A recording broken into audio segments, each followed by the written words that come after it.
الحمد لله الأكرم الذي خلق الإنسان وكرم وعلمه من البيان ما لم يعلم ونشهد أن لا إله إلا الله وحده لا شريك له ولا جد له ولا ند له ولا مثل له ولا شبيه له ولا نزير له ولا وزير له ونشهد أن سيدنا وسندنا وحبيبنا وطبيبنا وطبيب قلوبنا ومولانا محمدا عبده ورسوله الذي أرسل الله تعالى بالحق بشيرا ونذيرا وداعيا إلى الله بإذنه وسراجا منيرا فقد قال الله تعالى في كلامه المجيد والفرقان الحميد أعوذ بالله من الشيطان الرجيم بسم الله الرحمن الرحيم يا أيها الذين آمنوا اصبروا وصابروا ورابطوا واتقوا الله لعلكم تفلحون قال النبي رسول الله صلى الله عليه وسلم الدنيا سجن المؤمن وجنة الكافر رواه مسلم وقال الله تعالى في شان حبيبه ومحبوبه ومعشوقه مخبرا وآمرا إن الله وملائكته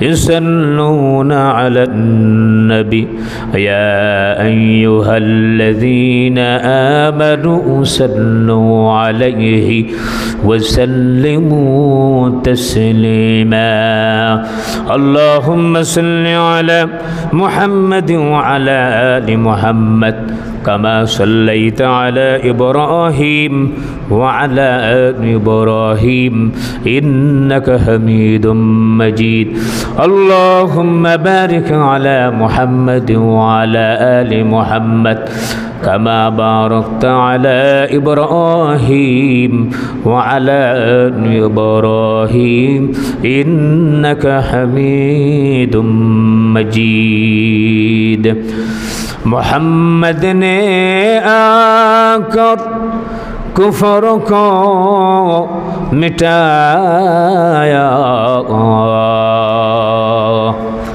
कुफर को मिटा कर सदाकत बताया बलगल उला बिकमालिही कशफत दुजा बिजमालिही हसनत जमीअ खिसालिही सल्लु अलैहि व आलिहि मोहब्बत जिक्र करे ला इलाहा इल्लल्लाह इल्लल्लाह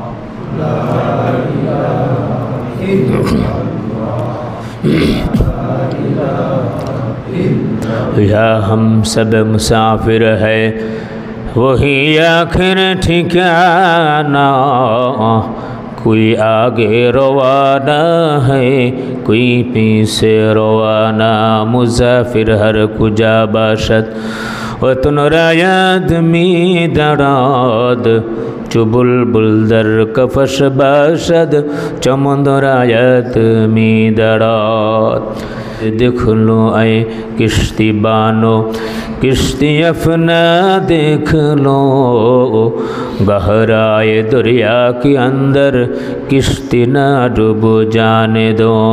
ला इलाहा इल्लल्लाह मोहब्बत है जोरे जोरे ला इलाहा इल्लल्लाह ला इलाहा इल्लल्लाह ला इलाहा इल्लल्लाह ला इलाहा इल्लल्लाह मुहम्मदुर रसूलुल्लाह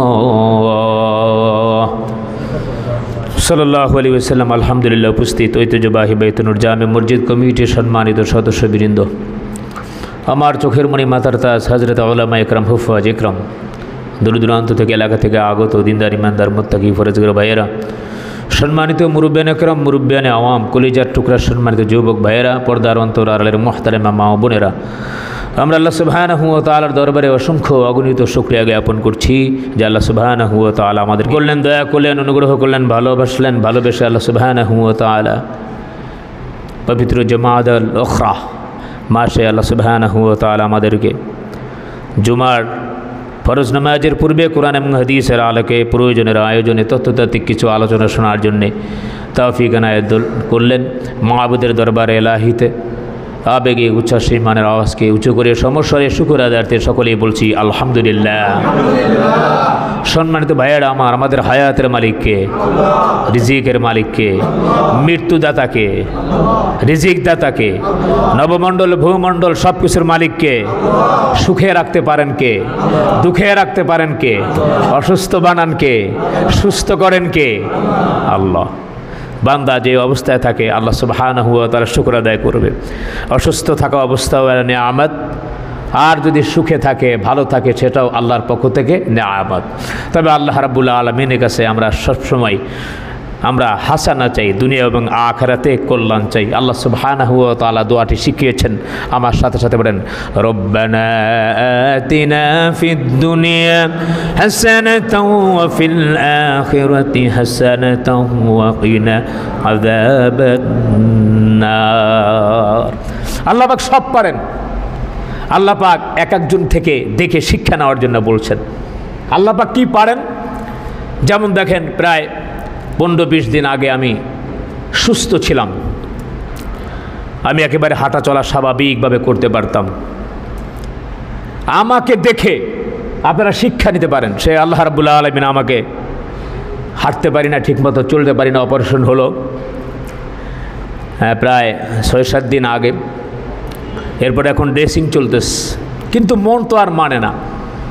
দোকানদার যে ব্যবসা করে তার মন পড়ে থাকে মার্কেটে বাজারে, কখন আমি আমার ব্যবসা বাণিজ্যে বসবো।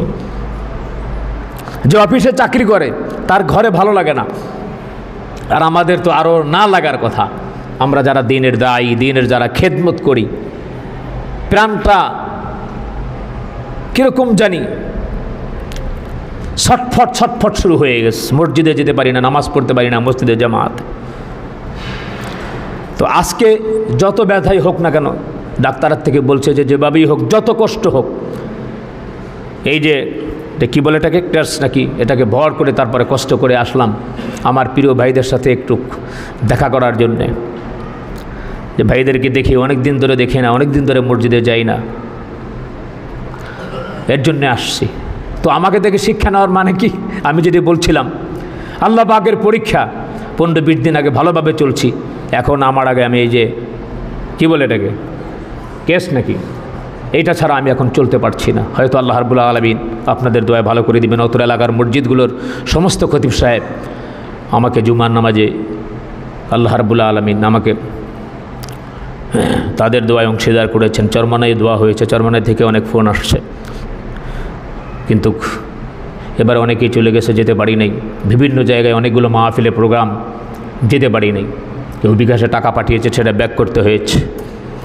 এই যে অসুস্থ সুস্থ আল্লাহ রাব্বুল আলামিন দেন। তো আমাদের উচিত যে অবস্থায় থাকি না কেন, আমরা অবশ্যই আল্লাহ সুবহানাহু ওয়া তাআলার শুকর আদায় করব। আল্লাহ পাক আমাদেরকে ঈমানের সহিত কবুল করেন, আমরা বলি আমিন। এই পৃথিবীটা বেশি দিনের না। আল্লাহ তাআলা বলছেন লাকাদ খলাকনাল ইনসানা ফি কাবাদ। জোরে বলি আল্লাহু আকবার।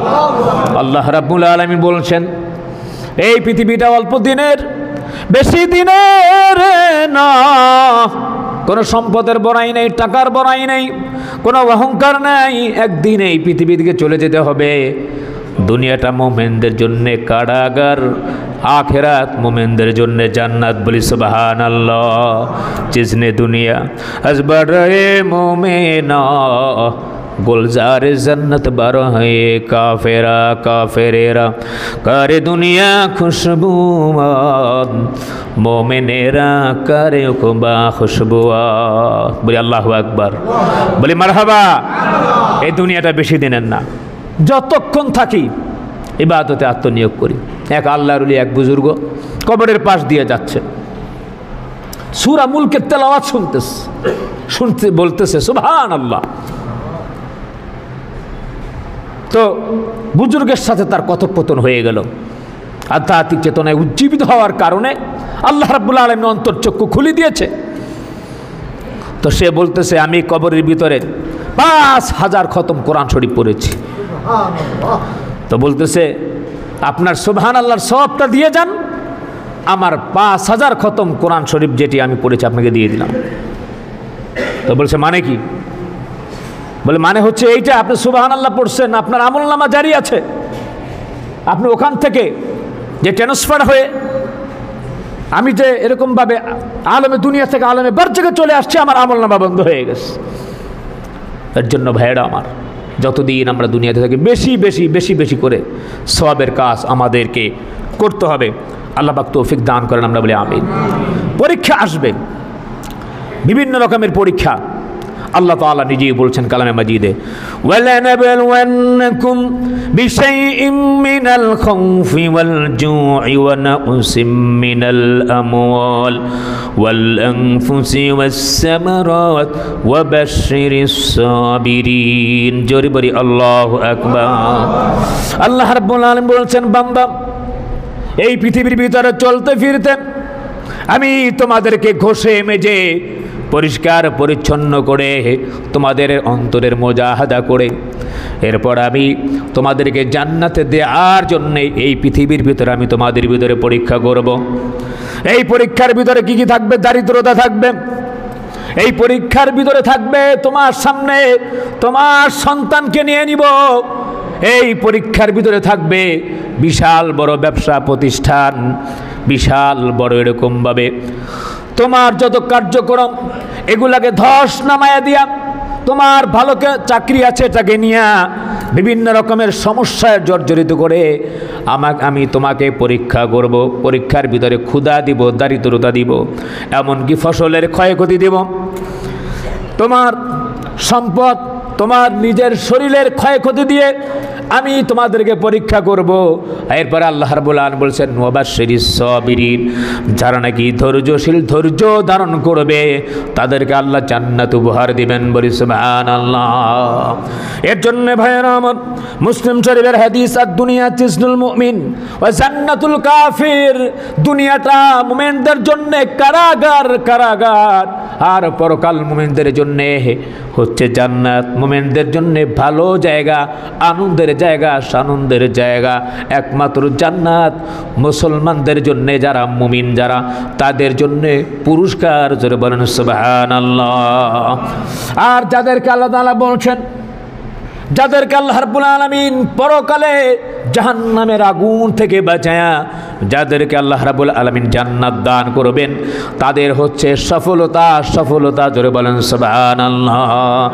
আল্লাহ তাআলা বলছেন ওয়া ইন্নামা তুওয়াফাউনা উজুরাকুম ইয়াওমাল কিয়ামা ফামান যুহজিহা আনিন নাস ওয়া উদখিলাল জান্নাতা ফাকাদ ফাজ। জোরে বলেন আল্লাহু আকবার।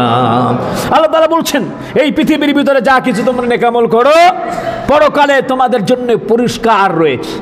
ওয়া ইন্নামা তুওয়াফাউনা, তোমাদেরকে আল্লাহ রাব্বুল আলামিন পুরস্কার দান করবেন। আর আল্লাহ সুবহানাহু ওয়া তাআলা বলছেন জাহান্নামের আগুন থেকে যাদেরকে বাঁচায়া জান্নাত দেওয়া হলো, সে সফলতা লাভ করলো, বলেন সুবহানাল্লাহ। তাহলে এই পৃথিবীর ভিতরে দুঃখ, কষ্ট, মুসিবত আছে না নাই? আরও যারা বলেন আছে না নাই? সকলের। এখন তো মোটামুটি চলতেছে একটা ভাইরাস, বিভিন্ন জায়গায় দেখবেন যে জ্বর, স্ত্রীর জ্বর, সন্তানের জ্বর, এই ঝামেলা ওই ঝামেলা, এই মুসিবত। এই মুসিবতের সময় যদি খালি একটু কেউ আহ উহ শব্দ করে, আল্লাহ সুবহানাহু ওয়া তাআলা তাকে ওটার জন্য সওয়াব দান করবেন, বলেন সুবহানাল্লাহ। একজন মহিলা সাহাবী নবী করিম সাল্লাল্লাহু আলাইহি ওয়াসাল্লামকে আসলেন, বলছেন, ইয়া রাসূলুল্লাহ, আমি এই সন্তানটাকে নিয়ে আসলাম, আপনি দোয়া করেন, 3 সন্তান আমি দাফন করেছি, আমার নিজের হাতে, সন্তানটা যেন বাঁচে। নবী করিম সাল্লাল্লাহু আলাইহি ওয়াসাল্লাম বলছেন, তুমি তো জাহান্নামের মধ্যে প্রতিবন্ধকতা সৃষ্টি করলে, অর্থাৎ এই যে তুমি ধৈর্য ধারণ করেছো, আল্লাহ তাআলা তোমাকে জান্নাত দিয়েছেন, বলেন সুবহানাল্লাহ। সম্মানিত ভাইয়েরা আমার, আরেকজন আল্লাহ রাব্বুল আলামিনের বান্দা এরকমভাবে প্রচণ্ড সুখে পড়ে আল্লাহ সুবহানাহু ওয়া তাআলার কাছে বিছানায় পড়ে কাতরাচ্ছে। আল্লাহ রাব্বুল আলামিন ফেরেশতা পাঠালেন, ফেরেশতা পাঠায়া বললেন, যাও আমার বান্দার খবর কি? বান্দা কি বলতেছেন? ফেরেশতারা বললেন, হামিদাক, আল্লাহ হামিদাক, আপনার প্রশংসা করতেছে। আল্লাহ রাব্বুল আলামিন বললেন, যাও যাও, জান্নাতের মধ্যে বাইতুল হাব নামে, প্রশংসার ঘর নামে একটা আমার বান্দার জন্য অট্টালিকা বানায়া দাও, বলেন সুবহানাল্লাহ। তাহলে ধৈর্য ধারণ করতে হবে। আল্লাহ পাক আমাদেরকে ধৈর্য ধারণ করার তৌফিক দান করেন, আমরা সকলে বলি আমিন। সম্মানিত ভাইয়েরা আমার, এই পৃথিবীর ভিতরে চলতে ফিরতে উঠতে বসতে আমাদের গুনাহ হয় কি হয় না? যারা বলেন হয় কি হয় না? হয়। আমরা বিভিন্ন রকমের পাপাচার, অনাচার, অত্যাচার, কামাচার, ব্যভিচারে, দুরাচারে লিপ্ত রেখে আমাদের জীবনটাকে কলুষিত করেছি, অন্তরটাকে কালো দাগ বানিয়ে ফেলছি। এই পরিষ্কার পরিচ্ছন্নতার জন্যে আল্লাহ সুবহানাহু ওয়া তাআলা দুঃখ, কষ্ট, বিভিন্ন রকমের পরীক্ষা দেন। আমি জানি না, হতে পারে আল্লাহ রাব্বুল আলামিনের পরীক্ষা, আল্লাহ জান, আল্লাহ সুবহানাহু ওয়া তাআলা জানেন। আবার আল্লাহ সুবহানাহু ওয়া তাআলা বলছেন, যহরাল ফাসাদু ফিল বাররি ওয়াল বাহরি বিমা কাসাবাত আইদিন নাস।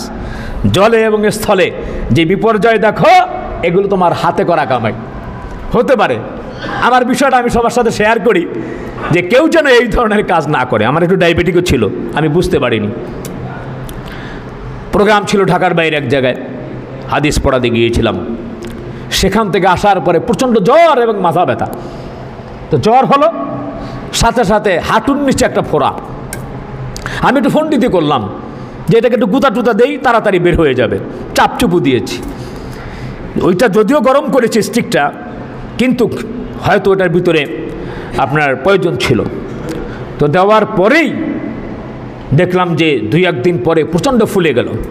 বুঝতে পারলাম না, সরোয়ারদের এক ডাক্তারের সাথে যোগাযোগ করে অ্যান্টিবায়োটিক খেলাম যে হয়তো ভালো হবে, কিন্তু না, ধীরে ধীরে আস্তে আস্তে পুরা হাঁটুটা পুরা ফুলে গিয়েছে। আলহামদুলিল্লাহ, অন্তর থেকে আমি কৃতজ্ঞতা পোষণ করছি। আমার মসজিদ কমিটির অনেক ভাইয়েরা আমাকে দেখতে গিয়েছেন, অনেক মুসল্লি ভাইয়েরা দেখতে গিয়েছেন, এলাকার অনেক ইমাম সাহেব, খতিব সাহেবেরা আমার হসপিটালও দেখতে গিয়েছেন, এবং আমাদের মসজিদের আমার প্রিয় ভাই, হৃদয়ের ভাই, আমার ইমাম সাহেব হুজুরও আমার জন্য দোয়া করেছেন, আপনারা দোয়া করেছেন।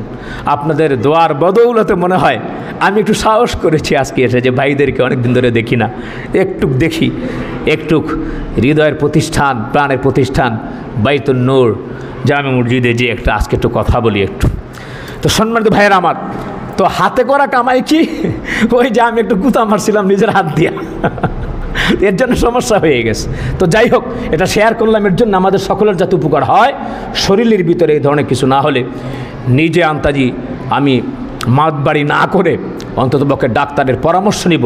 আল্লাহ রাব্বুল আলামিন আমাদেরকে সকলকে সুস্থতা দান করেন, আমরা সকলে বলি আমিন। তো যাই হোক, সম্মানিত ভাইয়েরা আমার, আপনাদের অক্লান্ত দোয়ায় আল্লাহ পাক আমাকে এখানে কবুল করেছেন, বসেছি।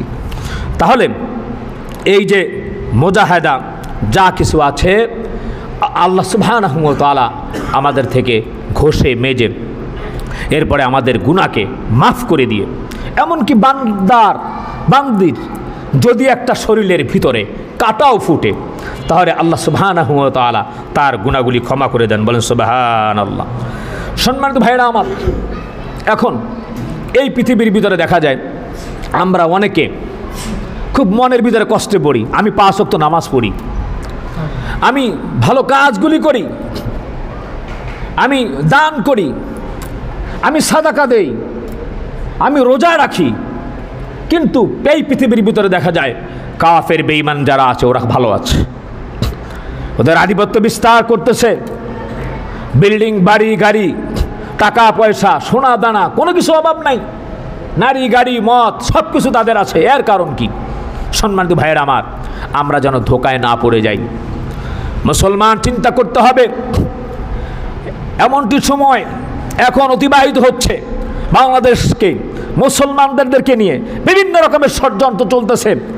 ইসকন নামক এক সন্ত্রাসী একটি প্রতিষ্ঠান এরকমভাবে বিভিন্ন রকমের তাদের অসৎ কর্মকাণ্ড ঘটিয়ে আমাদের এক প্রিয় ভাই, এক আইনজীবী সাইফুল্লাহ বিন আলিফ ভাইকে তারা হত্যা করেছে, নিহত করেছে। আল্লাহ রাব্বুল আলামিন এই ভাইকে শহীদি মর্যাদা দান করেন, আমরা বলি আমিন। এর জন্য সমস্ত মুসলমানদেরকে সচেতন থাকতে হবে, সজাগ থাকতে হবে। আপনারা মনে করছেন 5 ওয়াক্ত নামাজ পড়লাম, নবীকে মোহাব্বত করলাম, এরপরে পিতামাতার হক আদায় করলাম, এতটুকু মনে হয় ঠিক না। একজন মুসলমান সর্বগুণে গুণান্বিত হতে হবে। এটি আমার কথা না, কোরআনের কথা। কোরআনের কথা আমাদের অবশ্যই মানতে হবে। এটি কোরআনের কথা মানা সুন্নত না ফরজ? জোরে বলেন, সুন্নত না ফরজ? আল্লাহ রাব্বুল আলামিন বলছেন, আল্লাহ তাআলা কালামে মাজিদে বলছেন, ইয়া আইয়ুহাল্লাযীনা আমানু দুখুলু ফিস সিলমি কাফা। জোরে বলে আল্লাহু আকবার। তোমরা ইসলাম নামক যেটি ঘর রয়েছে এটির ভিতরে পরিপূর্ণভাবে প্রবেশ করবে। একজন মুসলমান সর্বগুণে গুণান্বিত হতে হবে। একজন মুসলমান তার অন্তরের ভিতরে সত্যবাদিতা, ভালোবাসা, মহাব্বত, উদারতা, মহানুভবতা সব কিছু তার মধ্যে থাকবে। তার মধ্যে থাকবে নবী করিম সাল্লাল্লাহু আলাইহি ওয়াসাল্লামের যে জিহাদি স্পিরিট, তামান্না, এটাও তার অন্তরের ভিতরে থাকবে। সুতরাং কোরআনের বিরুদ্ধে, সুন্নাহর বিরুদ্ধে, নবীজির বিরুদ্ধে, মসজিদের বিরুদ্ধে, মাদ্রাসার বিরুদ্ধে, ইসলামের বিরুদ্ধে যে কোনো জাতি যতক্ষণ পর্যন্ত আপনার ওই রকমভাবে পদক্ষেপ অবস্থান করবে, ওই সময় অবশ্যই মুসলমানদের অন্তরের ভিতরে, কলিজার ভিতরে জ্বালা ঢুকে যেন তীব্র প্রতিবাদ করা হয়, তাহলেই সে প্রকৃত মুমিন হিসাবে পরিগণিত হবে, পরিপূর্ণ ঈমানদার এবং মুসলমান হবে। ঠিক কিনা বলেন? ভাইয়েরা আমার, আমাদেরকে খুব সতর্ক থাকতে হবে। একজন ঈমানদার হতে হলে অনেকগুলি সিফাত, গুণাবলী দরকার। ইসলামকে গালাগালি করা হচ্ছে, কোরআনকে অবমাননা করা হচ্ছে, নবীকে অবমাননা করা হচ্ছে, ইসলামের বিষয়গুলি নিয়ে তারা প্রপাগান্ডা ছড়াচ্ছে, বিদ্রোহ ছড়াচ্ছে, ইসকন নামের বিভিন্ন রকমের সন্ত্রাসী আরও যারা আছে কর্মকাণ্ড ঘটাচ্ছে বাংলাদেশকে নিয়ে। সম্মানিত ভাইয়েরা আমার, মুসলমানদেরকে নিয়ে, ইসলামকে নিয়ে, সেখানে আপনি বসে থাকবেন, শুধু 5 ওয়াক্ত নামাজ পড়বেন আর এর বিরুদ্ধে কথা বলবেন না। আপনি একজন সচেতন লোক হয়ে আপনার ঈমানের ঘাটতি রয়েছে, খেয়াল করতে হবে। হ্যাঁ, উদারতা তো আছেই, উদারতা দেখাতে হবে। নবী করিম সাল্লাল্লাহু আলাইহি ওয়াসাল্লাম, হযরত ওমর এবং সাহাবাত মাইন্ড একবার বসে আছেন। এরপরে কি হলো? একজন ইহুদি পেশাব করেছে মসজিদে এসে। হযরত ওমর ফারুক রাদিয়াল্লাহু তাআলা আনহু বলেন, হুজুর আপনি আমাকে একটা অনুমতি দেন, আমি ওই ইহুদিরে একটা চর মেরে আসি, জোরে থাবর মেরে আসি। নবী করিম সাল্লাল্লাহু আলাইহি ওয়াসাল্লাম বলছেন, থামো ওমর। ওমর কিন্তু খুব গরম, প্রচণ্ড গরম, আর ওমরকে শয়তানও ভয় পায়। আপনি যদি রাতে ঘুমোতে যান তাহলে আপনি আরবি এরকমভাবে আইন মিম ওমর, আপনি আইন মিম রা লিখে রাখবেন ওমর, আপনি আরামে ঘুমোতে পারবেন, শয়তান আপনাকে কুমন্ত্র দিতে পারবে না। তো ওমর রাদিয়াল্লাহু তাআলা আনহু বললেন, ইয়া রাসূলুল্লাহ মসজিদের ভিতর পেশাব করতেছ, আপনি বলেন হ্যাঁ আমি একটা থাবড় মেরে আসি। আল্লাহ নবী বলছেন, না চুপ থাকো, তাকে তার যে পেশাব করতেছে এই পেশাবটা আনলোড হতে দাও। পেশাব যখন করলো, এবার ইহুদিকে নবী করিম সাল্লাল্লাহু আলাইহি ওয়াসাল্লাম ডাকলো, এদিকে আসো তুমি। আচ্ছা তুমি যেখানে পেশাব করেছো এই জায়গাটি তুমি চিনো? এটা আমাদের মসজিদ, আল্লাহ পাকের ঘর, আমরা এখানে ইবাদত করি। ইহুদি বলছে, তাই নাকি? বলে হ্যাঁ। এরপরে যখন তোমার পেশাবের বেগ আসবে এখানে না, তখন তুমি ওই যে অমুক জায়গায় আমরা যেখানে পেশাব করি, হ্যাঁ আমরা যেখানে হাজত সারতে যাই সেখানে তুমি যাবে। বলছে আচ্ছা ঠিক আছে হুজুর। একটু দূরে হাঁটতে হাঁটতে হাঁটতে হাঁটতে যে আবার সে ব্যাক করলো, ইয়া রাসূলুল্লাহ, ইয়া হাবিবাল্লাহ, আপনার ব্যাপারে অনেক শুনেছি, অনেক জেনেছি। আমি মূলত ইচ্ছা করেই আপনাকে মোটামুটি আপনাকে রাগাবার জন্য আমি এই কাজটি করেছি। কি ব্যবহার, চমকপূর্ণ মনোমুগ্ধকর আচরণ আপনি উপহার দিলেন, এটি আসলেই পয়গম্বরের খাসলত হতে পারে। এবং আমি যেটি শুনেছি, অবশ্যই তাওরাতে যে শেষ নবী, আখিরি নবী, তার ব্যবহার হবে মনোমুগ্ধকর আচরণ। সুতরাং আমি প্রমাণ পেয়ে গিয়েছি, আমি আর দেরি করতে চাই না, আমি মুসলমান হতে চাই। আশহাদু আল্লা ইলাহা ইল্লাল্লাহু ওয়াহদাহু লা শারীকা লাহু ওয়া আশহাদু আন্না মুহাম্মাদান আবদুহু ওয়া রাসূলুহু। বলি আল্লাহু আকবার। মুসলমান হয়ে গিয়েছে, বলি সুবহানাল্লাহ। তো ইসলাম হচ্ছে উদারতা, মহানুভবতা এবং ভালোবাসা। সেটি ঠিক আছে, কিন্তু আমরা ভালোবাসি তোমাদেরকে, আমাদের এই দেশের ভিতরেও থাকবা, ইসলামের ব্যাপারে প্রপাগান্ডা ছড়াবা, আমাদের ভাইদেরকেও মারবা, এগুলো তো আমরা বরদাস্ত করবো না। ঠিক কিনা বলেন? কারণ আপনি চিন্তা করে দেখেন, এখন কি যেন নাম, এটা চিন্ময়, কি জানি নাম, চিন্ময় দাস। চিন্ময় দাস, চিন্তা করে দেখেন, সে এখানে বসে অপরাধ করবে, তার কোনো শাস্তি দেওয়া যাবে না। তাহলে ভারতকে আমরা বলতে চাই, রাম রহিম যে লুচ্চামি করলো, বদমাশি করলো, সে যে কোটি কোটি টাকার পাহাড় বানালো, তাকে গ্রেপ্তার কেন করলা তোমরা? কি বলেন, ঠিক কিনা? হাজার হাজার কোটি কোটি এরকম ভাবে হিন্দুদের দেবতা ছিল, তাকে গ্রেপ্তার করলা কেন? তো বাংলাদেশে তোমরা অপরাধ কর্মকাণ্ড করবা, হিন্দু হলে তাকে গ্রেপ্তার করা যাবে না, কিছু বলা যাবে না কেন?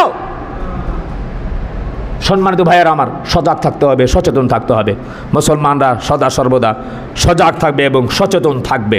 তো যাই হোক, যে কথা বলতেছিলাম, হাদিসের কথা, যে তাদের চারদিক থেকে সয়লাভ হয়ে যাবে এই পৃথিবীর ভিতরে। খ্রিস্টান, ইহুদি, নাসারা যারা আছে, যাদের কপালে ভাগ্যে ঈমান নাই, ওদেরকে আল্লাহ রাব্বুল আলামিন টাকা দিয়ে, অর্থ দিয়ে, যশ দিয়ে, খ্যাতি দিয়ে আল্লাহ পরিপূর্ণ করে দিবেন। কিন্তু সাবধান, কেন দিবেন? আল্লাহ পাক কিন্তু ইনসাফগার। পরকালে যেহেতু কিছুই পাবে না, দুনিয়াতে আল্লাহ রাব্বুল আলামিন তাদেরকে সব কিছু দিয়ে দিবেন। এর জন্য আমাদেরকে দুঃখ করার কিছু নাই। মুমিন এবং মুসলমান যে অবস্থায় থাকুক না কেন, আস্তে আস্তে করে মুজাহিদার মাধ্যমে, পরীক্ষার মাধ্যমে, পরীক্ষা তো আসবেই। আল্লাহ তাআলা নিজেই বলছেন, হাসিবান নাস আইয়ুতরাকু আইয়াকুনু আমান্না ওয়া হুম লা ইফতানুন। বলে আল্লাহু আকবার। যে মুমিন হবে আর তোমাদেরকে পরীক্ষা করা হবে না, না, অবশ্যই পরীক্ষার মাধ্যমেই বোঝা যায় যে সে ভালো ছাত্র না খারাপ ছাত্র। সারা জীবনে এই যে আমরা যারা লেখাপড়া করেছি, পরীক্ষা দেন না মনে হয় কেউ, নাকি? কি বলেন?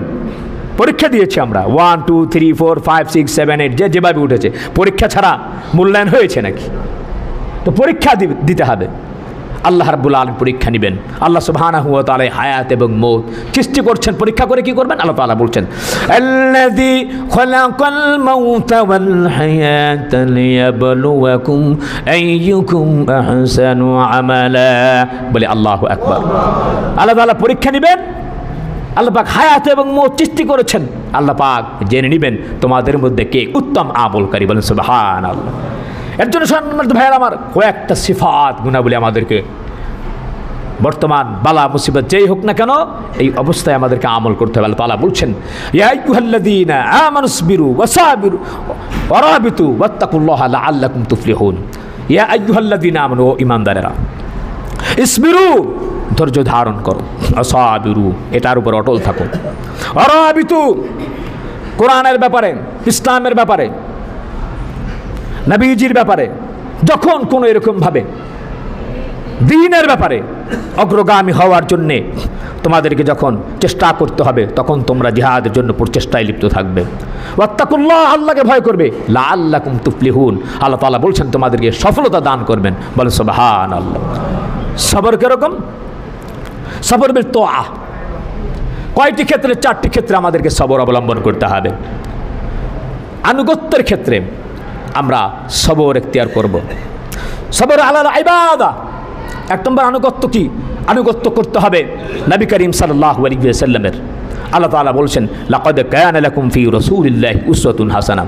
আল্লাহ তাআলা অন্যত্র বলছেন যদি তোমরা আল্লাহ পাকের ভালোবাসা মহব্বত পেতে চাও আল্লাহর রাসূলের অনুগত্য করো। কুল ইন কুনতুম তুহিব্বুনাল্লাহ ফাত্তাবিউনি ইউহিব্বুকুমুল্লাহ ওয়া ইয়াগফির লাকুম যুনুবাকুম ওয়াল্লাহু গফুরুর রহিম। বলেন সুবহানাল্লাহ। যদি আল্লাহ পাকের ভালোবাসা পেতে চাও রাসূলের আনুগত্য করো। তাহলে বুঝলাম যে সবর আলা তাআহ একমাত্র আনুগত্য। 2 নম্বর হচ্ছে সবর আলাল ইবাদা, ইবাদতের ক্ষেত্রে আমাদেরকে সবর করতে হবে, ধৈর্য ধারণ করতে হবে। ঠাস আসলাম, নামাজ পড়লাম আর দৌড় দিলাম, সেজদা ঠিক মতো হলো না, রুকু ঠিক মতো হলো না। নামাজ পড়লাম জুমার ভিতরে, আসলাম অনেক পরে, গেলাম আগে একটা 2 রাকাত হুজুর এরকমভাবে মোটামুটি দোয়ার করার আগেই স্যান্ডেল 2টা হাতে আর যায় নামাজ রেডি গেলাম ফুস, এটা হলো না। সবর আলাল মাআসি, বিভিন্ন রকমের কষ্ট দুঃখ ক্লেশের ভিতরে অসুস্থতার মধ্যে সেখানে ধৈর্য ধারণ করতে হবে। সম্মানিত ভাইয়েরা আমার, এই ধৈর্যের মাধ্যমে আল্লাহ সুবহানাহু ওয়া তাআলা অবশ্যই আমাদেরকে পুরস্কৃত করবেন। আল্লাহ পাক আমাদেরকে ধৈর্য এবং সবর ইখতিয়ার করার তৌফিক দান করেন, আমরা বলি আমিন সর্বক্ষেত্রে। সম্মানিত ভাইয়েরা আমার, তাহলে আল্লাহ রাব্বুল আলামিন বলছেন উলাইকা কওমুন উজ্জিলাত লাহুম তাইয়্যিবাতুম ফিল হায়াতিদ দুনিয়া। বুখারী এবং মুসলিম শরীফের হাদিস যে এই পৃথিবীর ভিতরে ইহুদি খ্রিস্টান যারা আছে তাদেরকে আল্লাহ রাব্বুল আলামিন দিয়ে দিবেন, যেহেতু তারা পরকালে কিছুই পাবে না। এর জন্য আল্লাহ রাব্বুল আলামিন সূরা আলে ইমরানের 196 197 নম্বর আয়াতের ভিতরে আল্লাহ রাব্বুল আলামিন বলছেন লা ইয়াগুররান্নাকা তাকাল্লুবুল্লাযীনা কাফারু বিল বিলাদ মাতাউন কলিল সুম্মা মাউমাহুম জাহান্নাম। জোরে বলি আল্লাহু আকবার। আল্লাহ রাব্বুল আলামিন বললেন দেশে দেশে কাফেরদের বিচরণ যেন তোমাদেরকে ধোকায় না ফেলে, তাদের সদম্ভ বিচরণ, তাদের সচ্ছল বিচরণ, তাদের সচ্ছল অবস্থায় থেকে যেন তোমরা ধোকায় না পড়ে যাও। তাদেরকে দুনিয়াতে কিছু দেয়া হয়েছে, কিয়ামতের ময়দানে তারা জান্নাতের নাজ নিয়ামত থেকে বঞ্চিত থাকবে। যারা বলেন ঠিক না বেঠিক?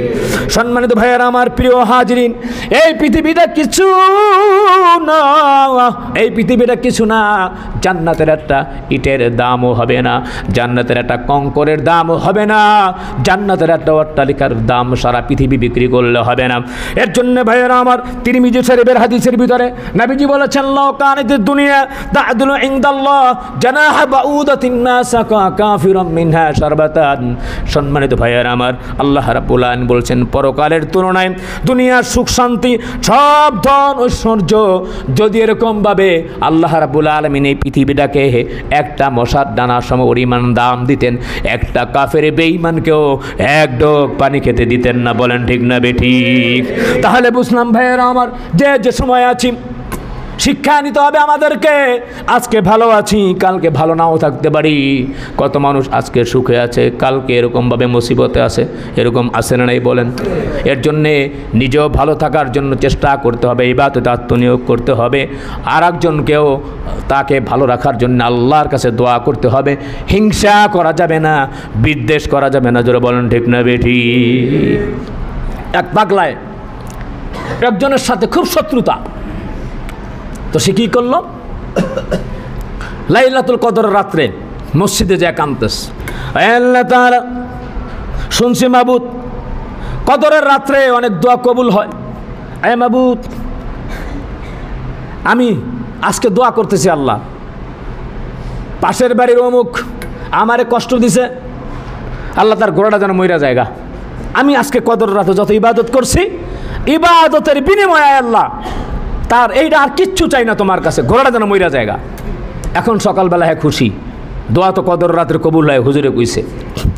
কদর রাত্রে ইবাদত কইরা পরের দিন ঘরের ভিতরে যায় দেখে, হ্যাঁ মার মুখটা মলিন হয়ে গেছে। মা, কি হয়েছে তোমার?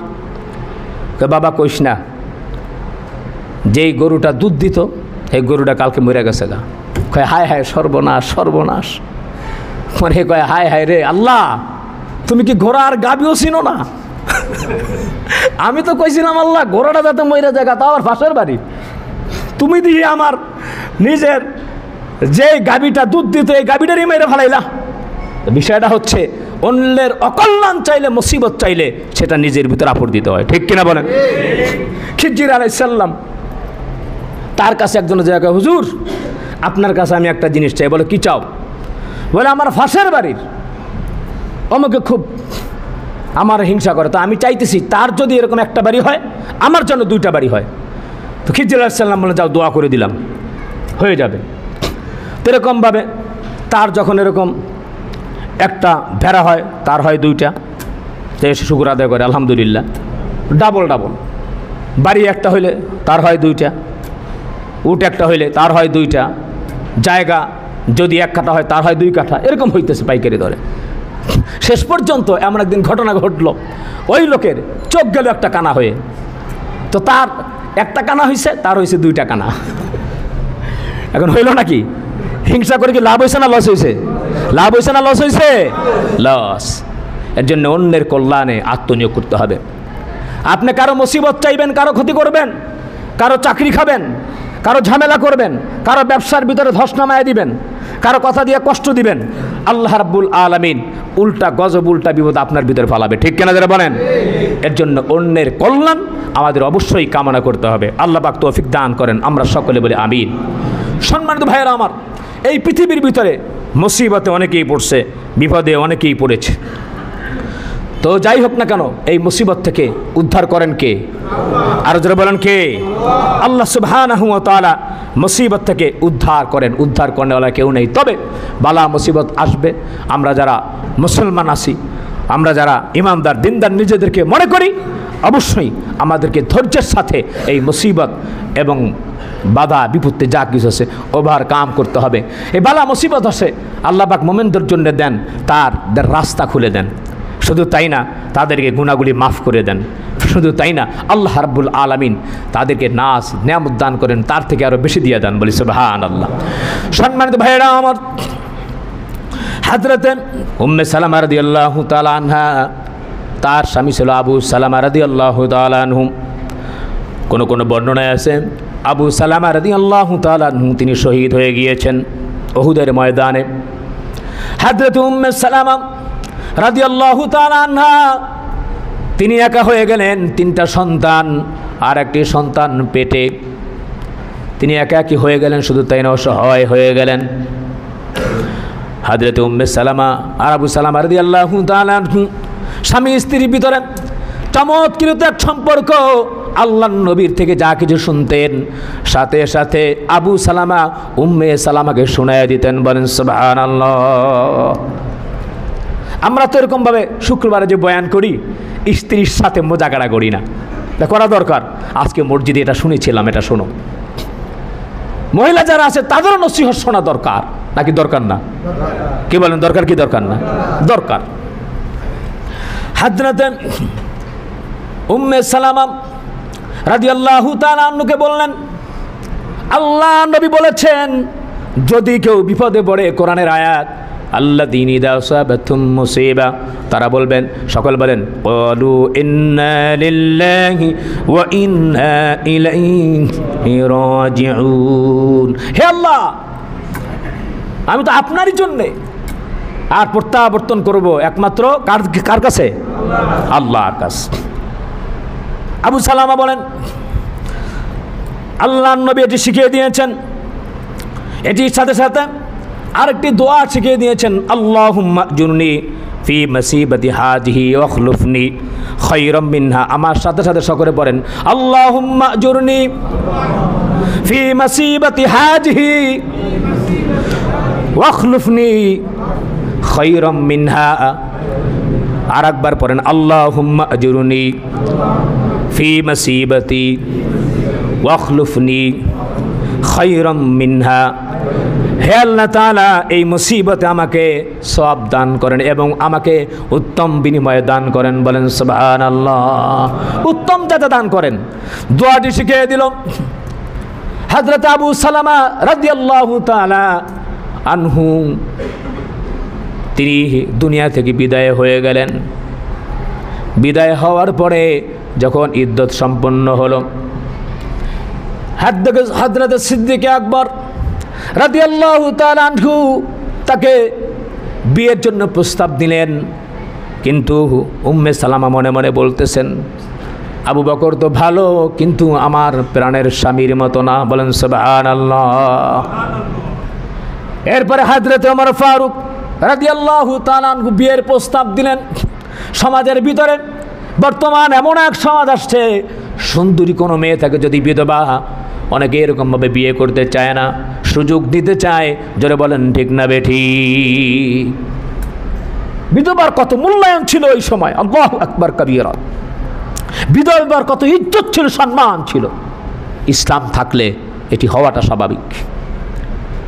আমি এই বয়ানটি করেছিলাম একজন বিধবা হযরতে আবু বকর সিদ্দিক রাদিয়াল্লাহু তাআলা আনহু, তার সময় রাত যখন অনেক হয়ে গেল, গভীর, হযরত ওমর ফারুক মনে করলেন এই বিধবার যদি একটু খেদমত করতে পারি, কিয়ামতে ময়দানে হাসরে হয়তো জান্নাতে যাওয়ার জন্য অগ্রগামী হতে পারবো।